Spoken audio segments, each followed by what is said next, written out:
All right, I'd like to call the Thursday, November 2nd, 2023 Finance Audit and Budget Committee to order. First item is Pledge of Allegiance. Pledge allegiance to the flag of the United States of America and to the republic for which it stands, one nation, under God, indivisible, with liberty and justice for all. Okay, next item is adoption agenda. Need a Romano motion to adopts the adopt. agenda. Support Van Sickle. Moved by Commissioner Romano, supported by Commissioner Van Sickle. See no changes to the agenda. Please vote.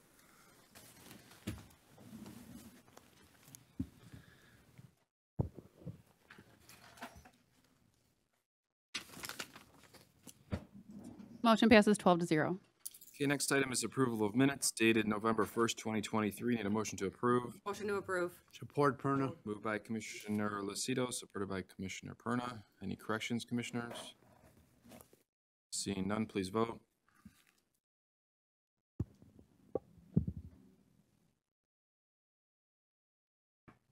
Motion passes 12-0. Next is public participation. This is the first opportunity for public participation for those who would like to speak for a maximum of 3 minutes on any item which is on today's agenda. There will also be a second opportunity for public participation for those who would like to speak on any issue. Would anyone from the public like to speak? Agenda items only. Going once, twice. We'll close public participation. Next is budget reviews. We've got 4 of them today, commissioners. Veteran Services, Michigan Works, Parks and Rec, and Department of Roads. I'll take a motion to receive and file 6A through 6D. So moved by Nard. Support Wallace. Moved by Commissioner Nard, supported by Commissioner Wallace. And first is Laura. Good afternoon, Laura. Yeah. I'm so Commissioners, excited we're to on go pages D23 and D52. Floor is yours, Laura.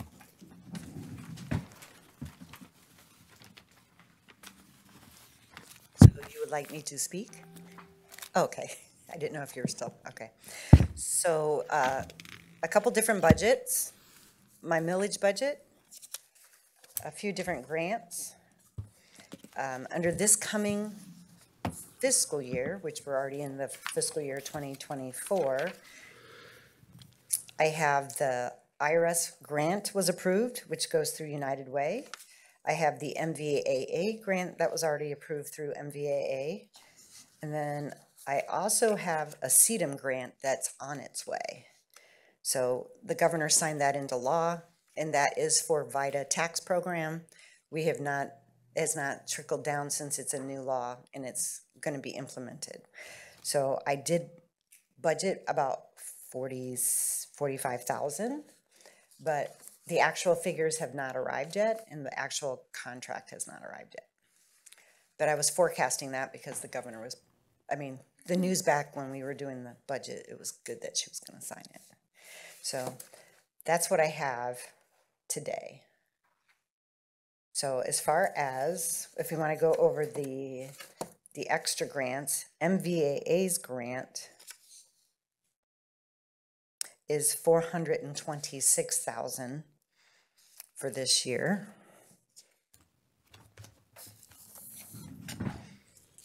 The IRS grant is 73,000 for this year. And the projected CEDM grant is going to be 45,000, and we'll do a budget adjustment once we actually receive the actual figures. As far as millage goes, I believe everybody's already aware of the payroll change, so there was some adjustments for the payroll. There is some increases for participant transportation because the cost of gas driving veterans was starting to, cost a little more, and we're spending more this year than anticipated. So we budgeted a little bit more in that category. We budgeted a little bit more in advertising. And then the special needs program, as earlier this year, they spent their allotted budget by June. So we had increased their budget this year, this calendar year, by an extra 100,000. So next year we're forecasting just a total of 200,000 for next calendar year. And I believe that is it. That is it for any big changes. Okay. Commissioners, any questions? Commissioner Romano. Thank you, Chair. Hi, Laura. Hi. Laura, when they put in the budget for your advertisement and you do your billboards, how much do you allow for that? Just Next the year, billboards themselves. Is there a specific amount that you set I aside don't have for? I don't have the breakout with me. So that I don't have with me. So what I try to do, the first year we got the MVA grant, we spent it on, 50 different things. And for each item, it had like 50 pages of documentation that had to keep going back and forth for approval and quarterly reports. So we simplified using that grant and we tried to keep it to maybe 1 or 2 items or 3 items. And one is the advertising. So instead of me paying the billboards directly, I use one company called Martin Media, and I get a big report of this is everything we're gonna do, kind of like your gas station videos, your billboards, and there's different companies for billboards. There's more than one company, and she breaks all of that down in an estimate at the beginning of the year so I can submit it, to request the grant. Where's that? So is that all grant money? Is there something? It's 100% grant money. So I had a From question, and I MVA. think I had Mr. McKee call you regarding the veterans books, what every veteran should know. And I was Yes. kind of shocked when I said, get a hold of Real, she can get us some of those booklets. I'm going to a couple of veteran ceremonies, and I'd like to hand those out. And he said, you don't have those. I don't. Wouldn't that be more important than putting up billboards? Okay, so those books cost me about $70 a year, and I buy one for all of you, one for my Veterans Committee, and I buy one for everybody in my office. And this coming year, we're not even gonna do that, because everything in that book is in the VA handbook. It's in the VA Federal Benefits book, word for word, and it's also from their website, word for word. So the VA does a federal benefits book for free. Anybody can download them. They're not printing them anymore. The state has a benefits book, and the state benefits book is usually paid for by the state representatives. So I just call one of our local state representatives and they bring me a box. So you have nothing in your budget that would allow for you to purchase, you're saying $70 per book? With the 200 or 300 that you were looking for, it was gonna cost me about 20,000. 200 or 300 of those are going to cost you about 20,000. Because with the book, you can buy the book on Amazon. What we buy is a subscription. I want the Yeah. veterans to get it free. But I want it Okay. somewhere in your budget, and apparently we don't have anything in your budget for you to allow you to buy those books. Well, that to would have hand been to out of my veterans. It's a budget. wealth of information, and if they're a veteran, and if they're in the Vietnam War, one of the older wars, they're not gonna go online to find something. They want to I see agree. something in their hand. So what I did a few years ago is I downloaded the federal book and I sent it to the county printers, and they actually printed it for like $1, $2. So I got each book, it's a small book, first of all, and so I got it in large print. They got it.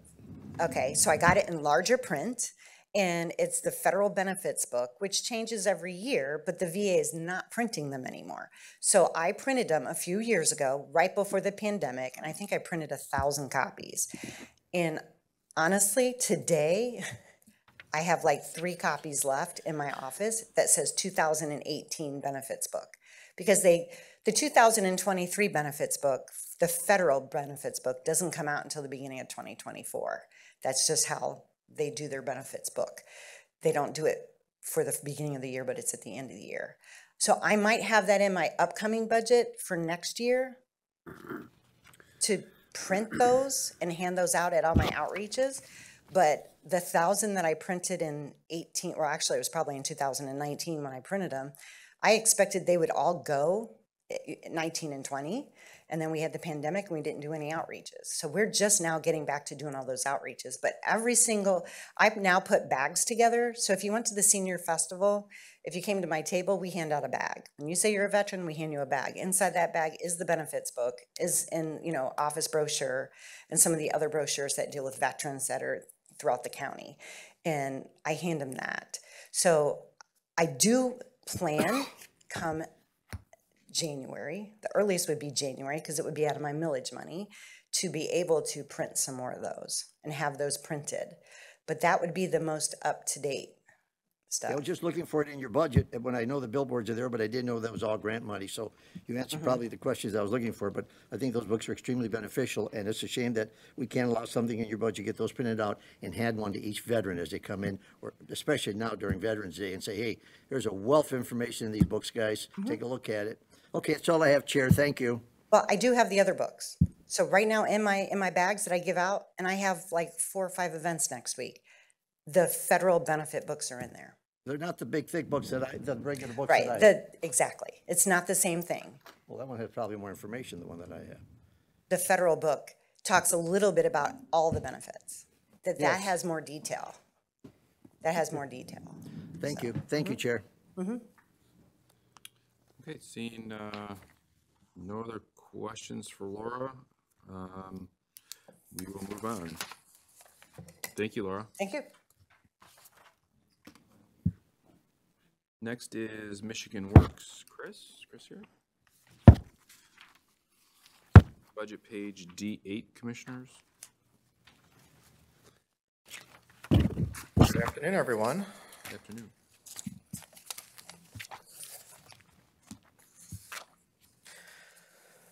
We've had another good year in our program handling the workforce needs in both Macomb and St. Clair counties. As you can see, if you have the supplemental in front of you, we did get all of our year-end totals in. Now, we are a program year, so that goes from July to June. So I've provided both the prior program year that ended this last June 30, and then the first quarter in, though those numbers kind of skew a little different. But what you can see from the completed numbers for the prior year is we have, we met all the marks that we needed to make.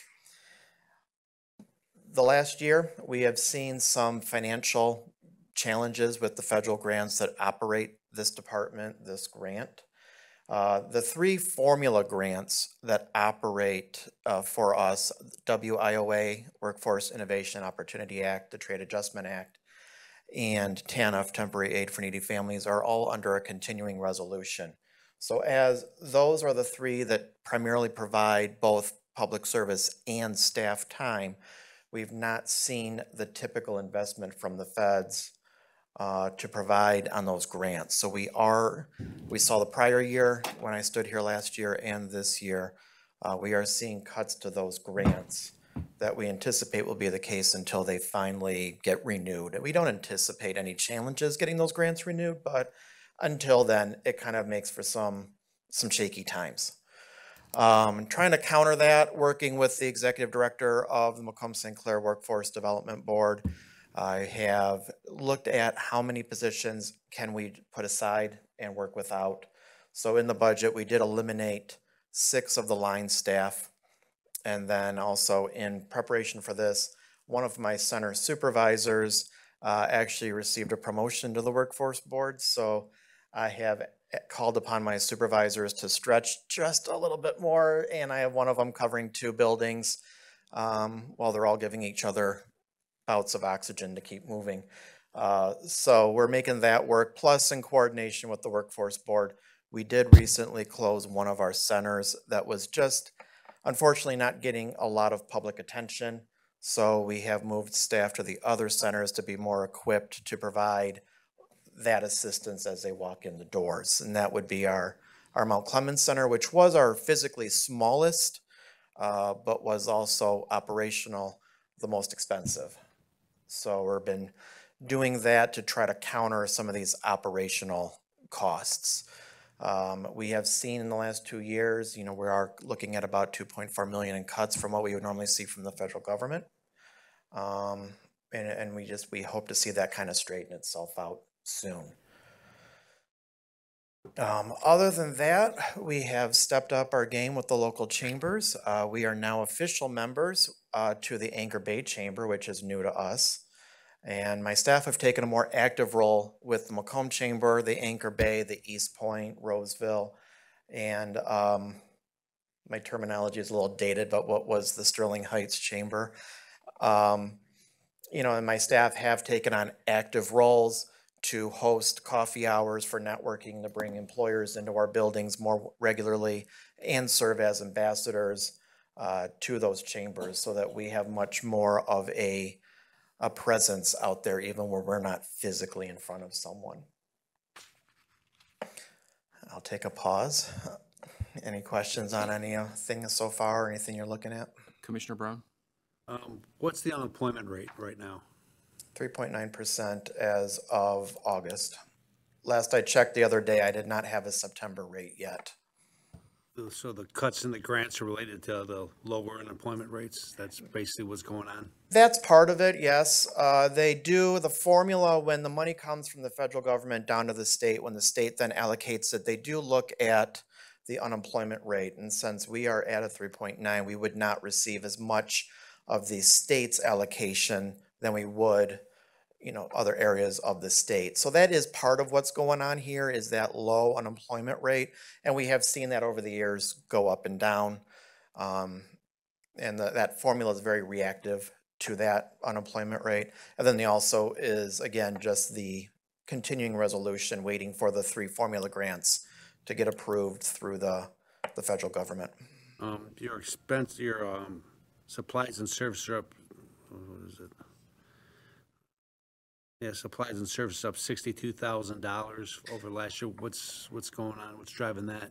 Well, that is an appropriation from the Workforce Board in the event it is needed. At this moment, I'll tell you, I don't think we are going to actually have to cut into that. We are anticipating one of our extension grants. I have 2 grants that will pay for 1 full-time employee, and we have anticipated one of the grants could end early. And in the event that that happens, it was money that would get moved into salary if needed to pay for the person that would come out of that external grant. Okay, thank you, Mr. Chair.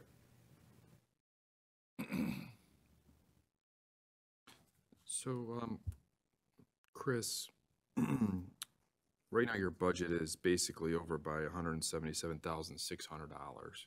That's general fund dollars that we're contributing. This is the first year we would be contributing into this fund to basically net it out.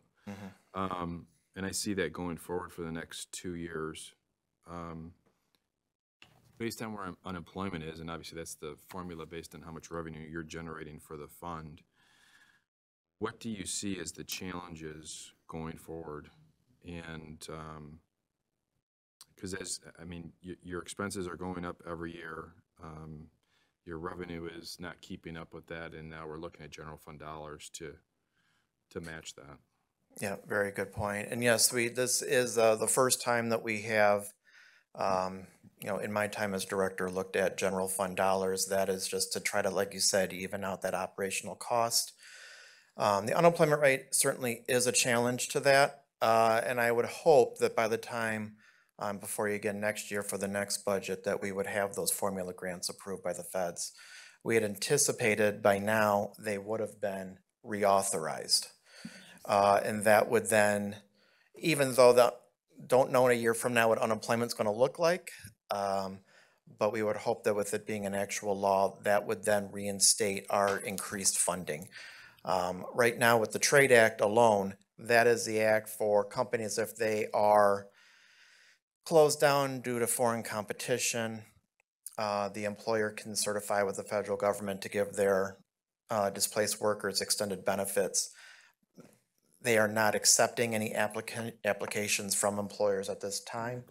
If that law comes back into place, then if and when, I should say, they'll start offering applications to employers. That will then require that staff be present to provide those extended services. One thing I am looking at, we do see that there are tentative UAW agreements. That's something that we have watched closely. We did see a loss of money to the area. We didn't know, even a week ago how widespread, how long that was going to be. Looks like they're going to be agreeing, which helps. But we are seeing an increase from Department of Health and Human Services of individuals that are seeking public assistance. And if they seek public cash assistance, they're required to come to our Michigan Works Career Centers to participate in work activities. And that is one metric I follow, is what happens with MDHHS. And if we start seeing an increase in benefits or people seeking those benefits, that eventually can speak to the strength of the economy, which would then mean, again, money coming into the system that ideally would get us past the concerns that we're looking at right now. So are all the employees here, so based on your budget, 39 FTEs, you've got 5 managers and supervisors and 34 professional support. Are they all full-time? Yes. They are. Okay. And I would know, mentioning the 5 supervisor, that's 4 now. So that is one person's salary that I am not going to backfill and leave it down to 4 individuals, plus myself, plus the line workers. So that would be 1 additional FTE that we need to update? And that just happened in the process since the budget was finalized. Okay.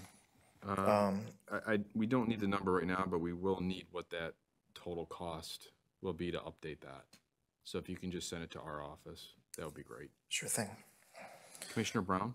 Is that a cost or is it a reduction? Did he say, did they lose the Reduction. supervisor, right? Correct. So whatever that would be, it'd be a deduction then. Also, why don't we just deduct the 62,000 that you increased your supply items by, and until you get that grant that you're anticipating, maybe you'll need, maybe you don't get it. I mean, you're gonna have to come back for budget amendments anyway when the grant comes in.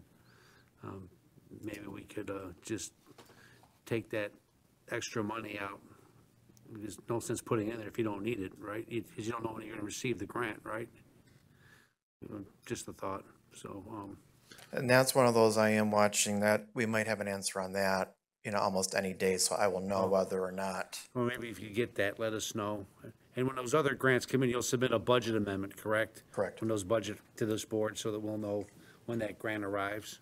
Correct. To put it in your budget, right? Okay, thank you. Thank you, Mr. Chair. The only thing if I could add too about a challenge, which is something that's been a county model or effort right now, is the child care survey that has been going out. That is one thing that has certainly been a strain on the workforce. So there is that Macomb County specific child care survey going on, trying to get a better idea on what's the challenges from the parent to the employer to the child care providers. Because that's one thing too that we're seeing on people still kind of holding back on, whether or not they can work, is if the job is in excess of the price of childcare, if they're able to locate childcare, that can definitely make an impact on their employment decisions. And so that is still a challenge that we're keeping an eye on, and we have been supportive of trying to help out on that information, as well as broadband access, especially in the northern parts of the county. Commissioner Van Sickle? Thank you, Chair. Does St. Clair County contribute to your operation? No, at this point, they don't.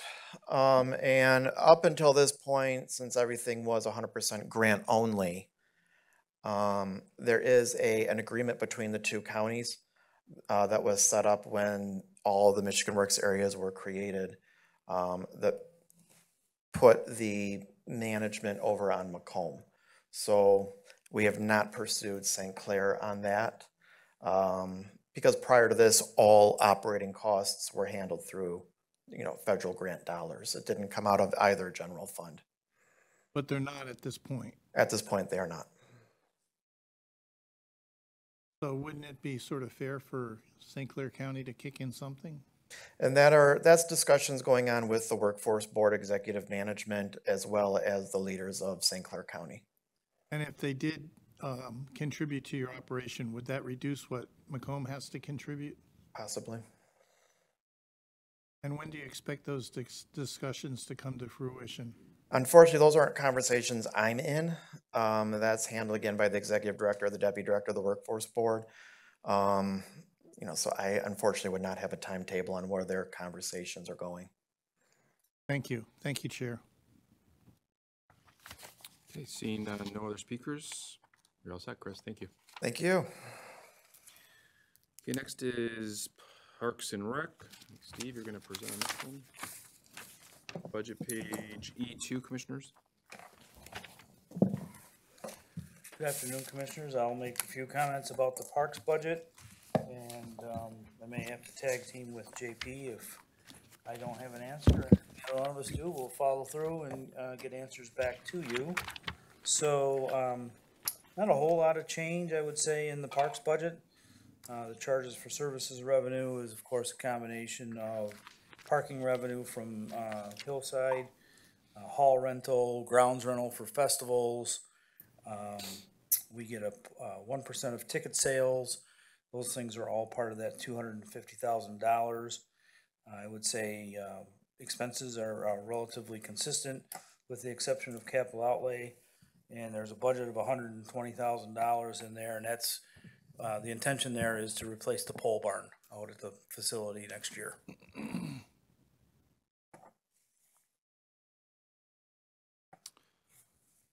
Is that everything, Steve?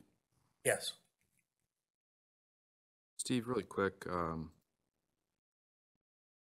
just looking at the revenue on this fund, we actually had more revenue in 2021. I know there's concerts there, I know there's events there, I know there's rentals going on there. Why isn't our revenue attributable to all those things? I mean, we were in COVID during those times, and if anything, we should have more revenue. Trying to be conservative on the revenue estimate there. You'll see in 2022, we had quite an influx of parking revenue, or that was really parking revenue. You'll see there's 315,000 there. That was an anomaly almost.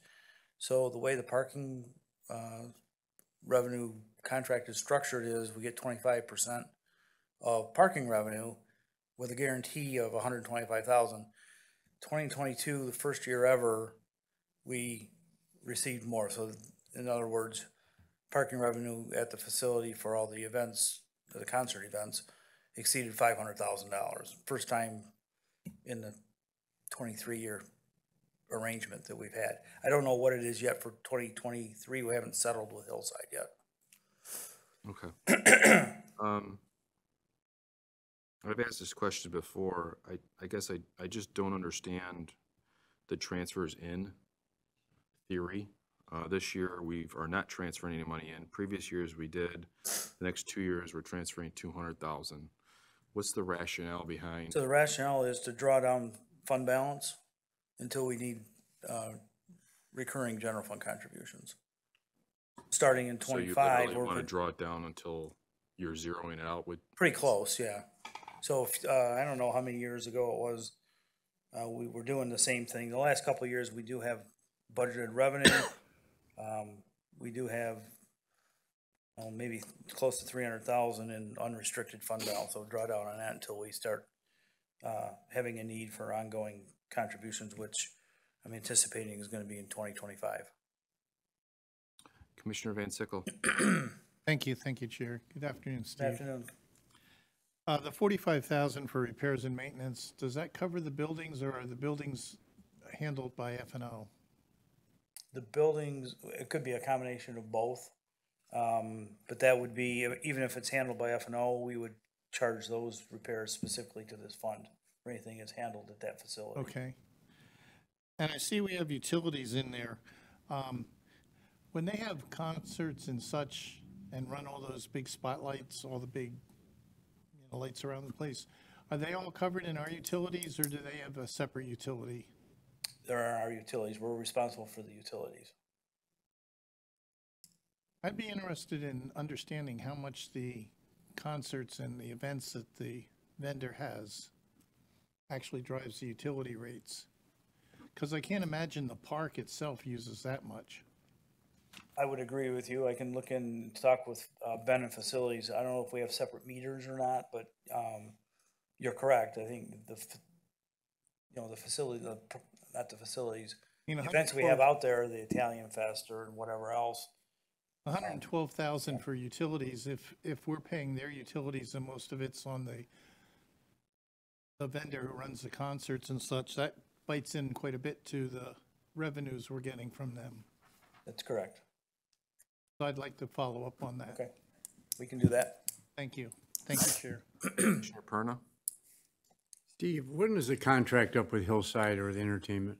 We just re-upped with them for at least another 10 years, a year or so ago. The first one was a 20-year agreement. They had an automatic 10-year renewal. And I think we re-upped for 10. Yeah, I can find out for sure. On the sign we have out front, do we get any income from that? We get some advertising, a little bit, about 10,000 a year. Depends on how many So they hits come. sell ads for that marquee, and we get a piece of that? Yeah, we get a piece of that. What about the catering in the hall? We generate about $60,000 a year in hall rental there. So we get the income from the hall rental, the outside caterer. Is there a contract with us on that? Do we get any piece of that, or Not just that the I'm hall aware of. rental? Yeah, we just get the rental income from Hillside for the hall itself. All right, thank you. Commissioner Romano? Thank you, Chair. Steve, would you once more, if you wouldn't mind, break down again the revenue, where we get it from? You mentioned ticket sales. How about parking? Parking is the guarantee of $125,000. We get 25% of parking revenue with a minimum guarantee of $125,000. And how much revenue is taken in on parking? Have no idea. Generally, we go out and we get a list from Hillside every year from Live Nation of all the events and all the parking revenue, which is built into the ticket prices. And 2022 was the first year in my time here where the revenues exceeded 500,000 in total for parking. We got the short end of the stick. Yeah, we got the short end of the stick. Who negotiates these? Who negotiates this between the reason I'm asking, first of all, I'm probably 3 blocks away. It isn't worth the aggravation, whatever we get, Right. for those homeowners in the area, because I hear it. They knock on my door at 11 o'clock at night, so I hear it. That's neither here nor there. The question, who pays for the sheriff's patrols out there? Is that compensated by the revenue or the venue there, or who pays for them? Are they out there? So we're responsible for the security for the concert events. If there's a festival such as the Italian Fest, then the festival sponsors pay for the security. Forget the festivals. I'm talking about the crazies that get up, the wild bands that get up there till. Yeah, it's sheriff, it's sheriff? county basically. So there's a security cost built into supplies and services here for security reimbursement to the sheriff Was department. there ever any thought to selling that place to Sterling Heights? Ever had negotiations for that or discussions regarding that? I'm not aware of any with Sterling Heights.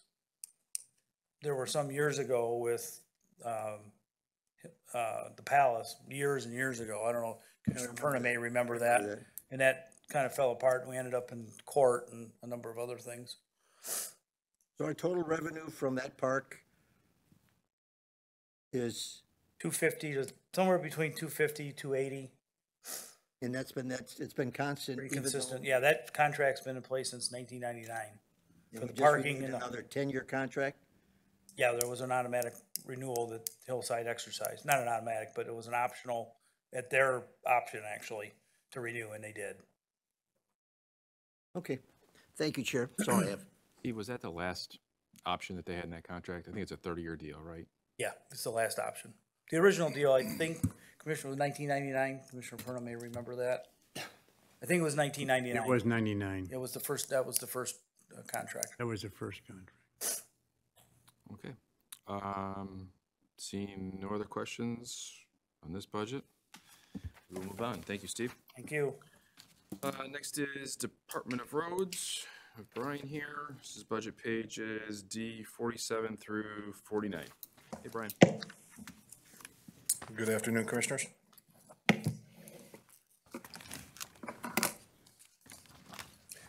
Thank you for the opportunity to present our Department of Roads budget for you today. First and foremost, I would like to introduce you to a new name and face to the Department of Roads. She started in March of this year. She replaces a veteran of 30-plus years, Michelle Mikatek, who you usually see with me at budget time and presentation like this. But this is Melissa Williams. She is very experienced with finance. She comes with 30-plus years of finance experience from Oakland County, Genesee, and beyond that. So we are very happy and welcoming of her coming on board. and it's been pretty much a seamless transition from Michelle to Melissa. So appreciate having her with us. So yes, as you see before you, once again, Department of Roads has a very robust and intensive program. This year we had over 100 million in projects. One of them being obviously the Innovate Mountain project, which is kind of our flagship project currently underway, and looking to complete the pavement this year and wrap up fully next year. That was a success in getting federal grant monies in just under $100 million. And we are going to be seeking additional projects of that nature along the southern portion of Mound from 8 Mile to 696 on Mound, and then from Metro Parkway from Van Dyke to Mound as far as the bridge crossing over the Conrail. Once again, we have a very robust program for future 2024. We have over probably close to 100 million in projects slated for 24 and beyond. Some of the key projects we're looking forward to next year is 23 Mile Road. There's a reconstruct just west of Gratiot. We have some other new roadways, Garfield Road between 23 and 25 Mile. That's a new segment that we're participating with the township. We have other various mill and fill projects, rehabilitation projects, as well as our annual programs that you're very well aware of. Our PPP programs, our pavement preservation programs, asphalt and concrete.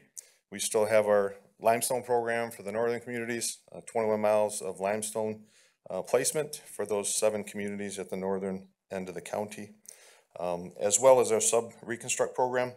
That's been very successful over the past years and will continue to be into the future. We also do have projects slated for our non-motorized program, non-motorized path program. So we have a $1.5 million match annually for that program. We did get that underway as far as a full-fledged program. Looking for participation, we got submittals and selected projects moving forward for that in this next construction season. I do have, as part of our ask and request, 3 additional positions. The state has mandated asset management programs through all counties. And of course, it's an unfunded mandate. And that reaches roads, bridges. It eventually detail culvert asset inventories, as well as traffic operations and intelligent transportation systems, which is signals, the technology that goes into our traffic signals in our traffic operations center. So there is a need. We are very challenged staff-wise, so we have to sub a lot of this work out, one being our bridge inspection program. Biannually, we have to have every bridge within the county inspected fully, and that's becoming more and more in-depth as far as information that's required. We currently sub that out to a contract firm or firms. We want to bring that back in-house to get a better handle and better oversight on that program as it pertains to our asset management of that inventory and infrastructure, just as well as bringing in the culvert inventory. We have a lot of culverts that cross underneath our roadways that we haven't had a great handle on in the past, but as part of this asset management program that we're doing, we're getting a location, a condition, and a program to address deficient culverts, not only bridges, but culverts in the county also. Instead of being reactionary, hey, a culvert's failed, we gotta either close the road or address it in a timely fashion, or it's a safety issue. We wanna be proactive in looking at program for the culvert system to be replacing those as needed and prior to failure. So there will be a CE, a civil engineer, that will be in charge of that program for us. So that's one of the requests as far as staff. There's an additional request for a engineering aid 3, which is an inspector that would be underneath that civil engineer to do that program in the field and report to that CE position. The third position is a clerical position, and that would be for our fleet manager. We have one person that runs the entire fleet for not only our road department, but the county in general. And that is a very intensive position in spot, and they desperately need clerical back-end work as far as supporting that singular position. We are very conscious of costs. Obviously, one thing to keep in mind as we move forward here, we are self-sustaining as a Department of Roads. So what I mean by that, our funding comes externally to the county. So anything that we have in here does not affect the bottom line of the county general fund. So we have federal grant monies, we have state grant monies, we have participation with the communities, cities, villages, and townships, as well as other monies, permit monies that come in from the permit applications that we receive daily. So once again, very robust. Some of the differences you'll see in the construction totals is because of Innovate Mound coming to a completion next year. So our construction overall totals are good dropping because Innovate Mound was a substantial part of that. That's coming to an end. So some of those numbers are dropping. Our contractual services dropping because we won't have that need in the future to have such a substantial contractual services because all that work is associated with Innovate Mound. As far as that goes, I would entertain any questions regarding our Department of Roads budget for 23-24. Commissioner Brown. Yeah, a lot of your expenditures are down. Supplies and services are down almost over $1 million. What's that? What's that? What's that about? Is there? I mean, a lot of that's Mound Road probably but I'm not sure. I mean, you need everything you can get at the Department of Roads. So anything going down it's an anomaly normally.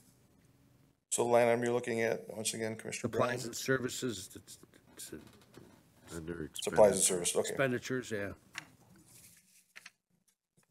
2.8 last year, now it's 1.4. Yes, so as I had highlighted, we have Melissa coming over from Oakland County, obviously doing this for decades. That has decreased because, let's see here. The difference between 23 and 24 fiscal years is due to moving parts for vehicle repairs to the vehicle operations line item. So it's kind of semantics. So we took out the vehicle repairs, Okay, I the see parts that. of that, and added it to a different line item. All right, I see that. So that's why there's Okay. a difference between both those line items. What about obviously the with- utilities? Utilities is down almost 100,000 too, and a day when gas and, all our utilities are going up. How is it that that's coming down? Once again, that was analyzed by Melissa and the Finance Department, and all utilities were analyzed, and the budget was actually adjusted for previous usage over the past 4 or 5 So years. the last number was over. Yes, correct. Okay. Does that explain what the repairs and maintenance is also then? Was over 1.1 million and now it's projected to be 836? Yes, it was basically to better adjust to align with the history of the spending. Okay. Correct. All right. Thank you, Mr. Chair. Thank you, Brian. Commissioner. Well, one more thing, but no, never mind. I'm good. Thank you. Are you sure? I'm positive. Thank you. Commissioner Hall. Thank you, Chair. Brian, you may have covered this under contract services. In 2023, it was 22 million. In 2024, it's 2 million. Is that bringing these bridge people back in-house? I mean, that's a $20 million drop. That's under contract services, under expenditures. I have a amended fiscal year 2023 budget of 22 million, correct? 2023 was 22 million, 2024 recommended 2 million. That's 15.8. I think that was because Mound Road's, right? He lost a contractor with Mound Road.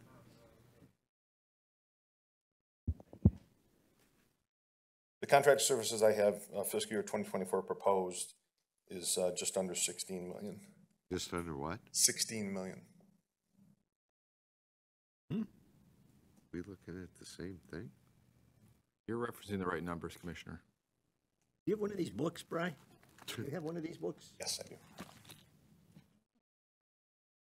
E47 contract services, 2023, 22 million, 56,688, 2024, 2,193.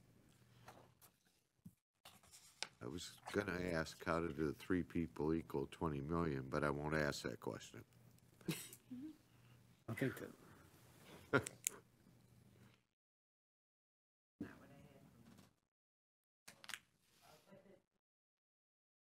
Can you come to the microphone? Your chance.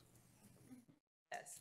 That reduction though is that included in contracted services are the design services for the Mound Road. And normally, most of our design is done in-house, and the Mound Road did have significant outside design services. So that is the reduction from the 23 to 24.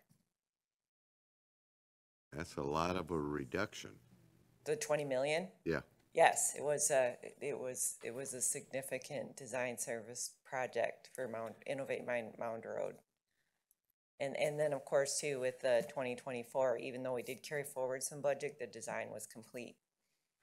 Because I was looking at that, and then I was looking at the M59 to 15.5 mile road. 59 million is almost if half of what your projected construction budget was for I'm sorry, Mountain Road. can you say it again, Commissioner? On page D48, the first line under road projects, M59 to 15.5 mile road reconstruction, 59,625,000. Right, and that's the carry forward, so that amount was included in the 2023 budget, and that amount is being carried forward from 23 into 24, but there is no design included in that 59 million. That's all construction.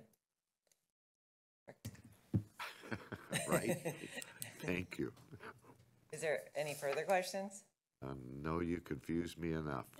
I'm sorry. I'm with you, Harold. Thanks. Commissioner Hoff, it does help. Last year's budget, I'm looking at what was approved. The forecast for 2024 and 2025 for that line is $8.4 million.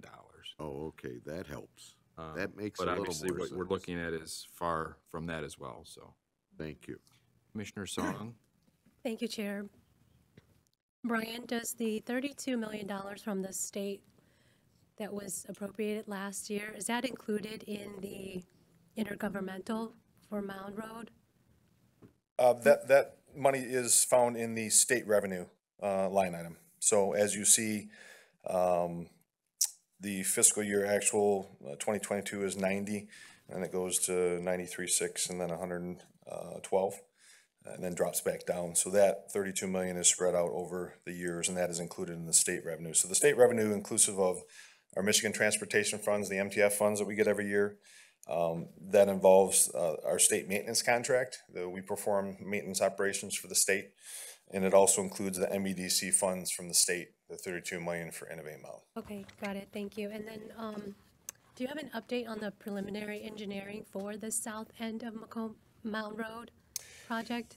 Yeah, we're moving forward with that.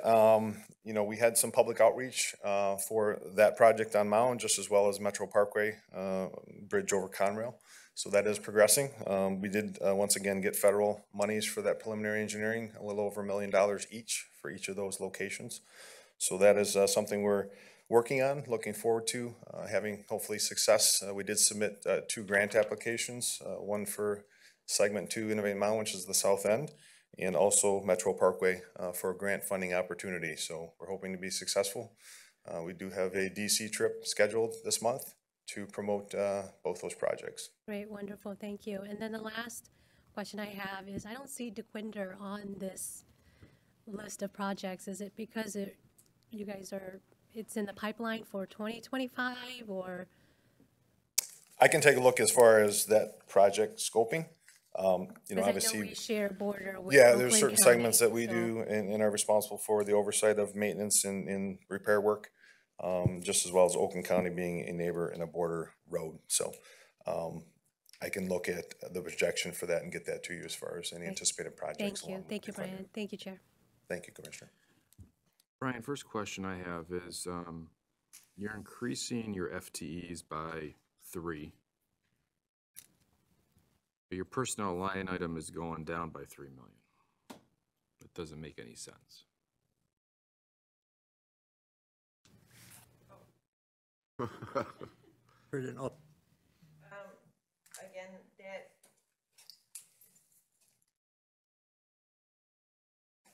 I think that just came into play. When I did the budgeting for, all of these positions, I used the current, rates. And these are the actual, contracted rates for these employees that are on the list. I believe Michelle's was increased above and beyond our FTEs for total salaries, which also includes overtime and temporary employees. So for the current people and the current salaries we have, this was the actual calculation.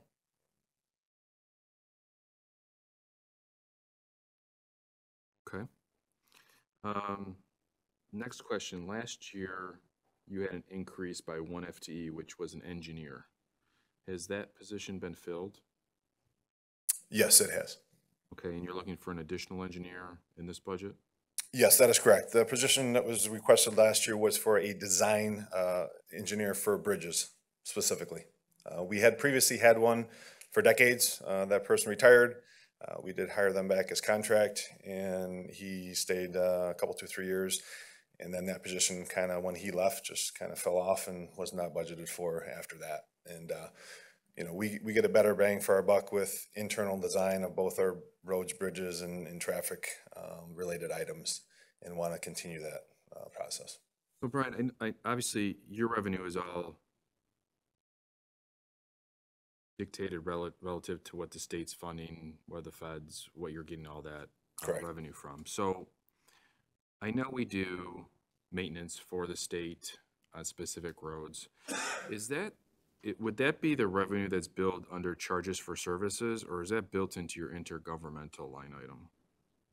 It's in the state revenue line item. So what line item would that be? We don't have a. We don't know. Oh, sorry. It is the state revenue in that total for 2024. The total is 111 million, but included in that, I believe, I can tell you real quick. The state maintenance revenue is what you're asking? Mm-hmm. What we're billing the state. Yes. So it's 7 million, 6 million, 7.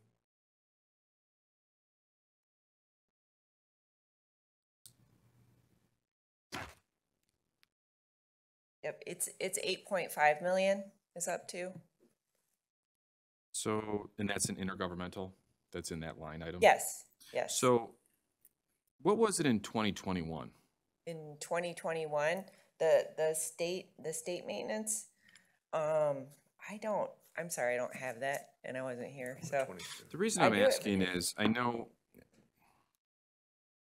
trying to set up kind of a discussion here just briefly, based on the revenue that we're getting from the other sources, I'm curious if we're charging anything additional to what we have been doing over the last 3 years, as an example, because you're only getting so much revenue. Your expenses are going up every single year. Your fund balance is going from 125 million to 33 million. That's 1/4, 1/5, whatever that is, over the course of 4 years. Mm-hmm. I know we've always had a really, really healthy, large fund balance in your budget, Brian. But now, basically, you're literally going to that point, and what you're forecasting going forward is you're only spending what you're bringing in, which is going to limit the amount of projects that you're able to do. And obviously, those projects are only going up. So, kind of what's the catch-all here? Because when I'm looking at this is going to be extremely challenging going forward for the next 3 years. So first and foremost, the state maintenance contract, that's not a loser for us as far as our expenditures are covered through whatever work we do for the state. Okay. So that's not us performing additional duties and only getting 80 or 90% of what we expend. They cover all of our expenses for maintenance operations, whether it's summer or winter, on the state roads that cross through Macomb County. So that's not, that they're compensating us in full for our services for that. Mm-hmm. You know, as was described before, you know, we had projected in a healthier fund balance previously because we had known that we were going to have a substantial Innovate Mountain project upcoming. So we were preparing for that, and once again, this was expressed before, that we did not have to bond or take loans out for the extensive costs for Innovate Mound, which is probably 65 million plus just on our end as a road department. So that was a hit that we took in it's drawing our funds down. But also, obviously things are more expensive. We're trying to search for grant opportunities for future mega projects. I guess I am not concerned about our fund balance in the future. I think we have had a very robust construction season for the last few years, and we'll have a continued robust construction program into the future. Obviously, our MTF revenues will be increasing year after year. But the program that we have, specifically for the state maintenance, isn't a loser for us. So the reason I'm asking in regards to that is, how is that determined? I mean, does it go up every year? I mean, our personnel line item has gone up 20% over the last 3 to 4 years. Is that contract gone up 20%? It has gone up consistently over the last few years. I know that's something that County Road Association meets with MDOT and negotiates those types of contracts and those increases from year to year on the overall counties that do provide that service to the state. So It is something that is discussed, and there has been challenges with, state maintenance operations and covering that and covering the cost to the different counties. And we're only one of numerous counties in the state that provide those services to the state roadways. But that has been adjusted pretty consistently in the upward direction as far as our costs. So I mean, we're always talking about roads. We're always talking about the increase. And when I'm looking at this, I mean, you're stuck. You only get so much revenue, and you can only spend so much revenue. So, Commissioner Zinner. Thank you, Commissioner. Thank you, Chair. Brian, are you familiar with in Harrison, Blum Road by off of South River and Bridgeview Road? Can't say specifically that. Ken's trying to get a grant for that, so it hasn't come to you? I'm not privy to that. He's waiting for that Doesn't grant. ring a bell to me at this point. All right, thank you very much. Thank you, Chair. You're welcome. Okay. Seeing no other questions, that's it, Brian. Thank you so much. Thank you, Commissioner. Okay, we've gone through all 4 budgets for today. We have a motion on the floor. Please vote.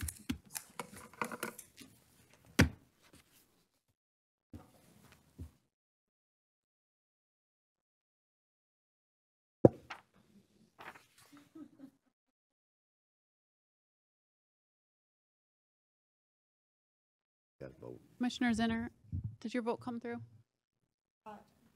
I'm across the way, I'm sorry. Musical chairs today. I vote yes. Mine did not Yours come didn't up. either. Okay, thank you. Yes. Thank you. Motion passes 10-0. Oh. Okay, next item is correspondence. Take a motion to receive and file items 7A and B. Support Nard. Moved by Commissioner Wallace, supported by Commissioner Nard. Any questions, commissioners? Joe? Get there. Commissioner Haw? This memo we received from the treasurer's office, it said committee chair Sabatini asked about the interest earned. Thank you. In I don't know why you asked, but obviously it was a great question, because in 2022 the amount was $151,000. In 2023 it was $2.6 million. Did that answer the question you were looking for? Because now my question is, how did it get so large in 1 year? Well, this was a question I asked during the budget hearing, and this was the follow-up, which will, obviously item B is also follow-up from HR. So any questions that we receive from the department, staff is including them here in correspondence. So we're getting an answer, and when we get that answer, we're providing it to everybody. Did this So answer if there may question? No, it did not. That's what I was looking for. That's all I have. Any other questions on correspondence? Seeing none, we'll go to, oh, we need to vote.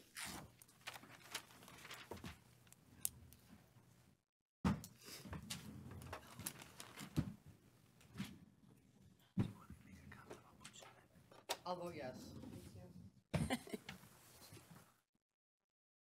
Motion passes 12-0. Okay, next is public participation. This is opportunity for public to speak for a maximum of 3 minutes on any issue. Anyone from the public like to speak? Once, twice.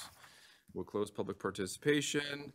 Next is commissioner comments. Commissioners, any comments? Romano? Commissioner Romano? No comments.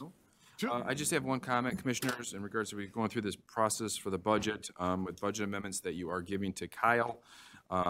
Obviously, whatever amendment you are passing on to Kyle, the amendment has to have two sides to the transaction. So if you want to increase or decrease something per that amendment, there has to be another side to that adjustment. So giving an amendment, for example, $1 million for a specific department with no cut to another line item or department will not make that budget amendment work. So if you need assistance with that, please work with Kyle directly or talk to me. But I just wanted to remind everybody on that, because there have been some that have been coming through that are only one side of the transaction. Kyle, do you want to add anything else to that? Just email it. So Joe, for clarification, what you're saying, to balance the budget, if you want to add something, you have to delete something. Correct. Okay, thank you. Zero-sum game. And if you're saving money, then that would go into the general fund. That one's an easy one. But if you're adding, you need to subtract. Well, it can be one-sided if you're saving. Well, the other side would be general fund. So that one's pretty easy. It's the first one, that's the tricky one. Okay, any other questions on that? Motion to adjourn. Made by Commissioner Romano, supported by Commissioner Wallace. Please vote. Thank you, everybody. Thank you, Mr. Chairman.